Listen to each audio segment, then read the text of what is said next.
मां निकुंभला और मेघनाथ, जिसे इंद्रजीत के नाम से भी जाना जाता है, के बीच का संबंध रामायण में महत्वपूर्ण और गहन है।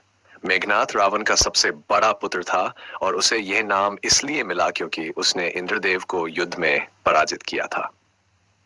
मां निकुंभला रावण की कुल देवी थी, जिन्हें राक्षस कुल की रक्षा और शक्ति के लिए पूजा जाता था।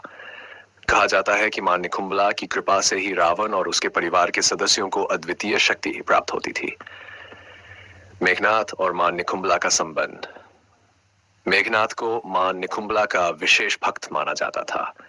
उसने अपनी शक्ति और अद्वितीय युद्ध कौशल मां निकुंभला की तपस्या और उनकी कृपा से ही प्राप्त किया था। यह कहा जाता है कि मेघनाथ ने मां निकुंभला की कठोर तपस्या की थी, जिसके परिणाम स्वरूप उसे अमोघ अस्त्रों और अदृश्यता की शक्तियां प्राप्त हुई। रामायण में यह वर्णित है कि राम और रावण के बीच युद्ध चल रहा था। मेघनाथ ने मां निकुंभला की विशेष पूजा की। यह पूजा उसे अजेय और अमर बना सकती थी, लेकिन विभीषण, जो कि रावण का भाई और राम का सहयोगी था, ने इस पूजा को विफल कर दिया। विभीषण ने राम और लक्ष्मण को सूचित किया और उनकी मदद से मेघनाथ की पूजा को बाधित किया।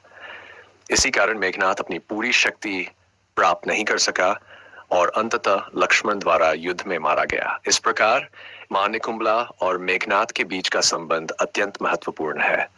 मां निकुंभला की कृपा से मेघनाथ को जो शक्ति और पराक्रम प्राप्त हुआ था, वह उसे रावण के सबसे शक्तिशाली पुत्रों में से एक बनाता है।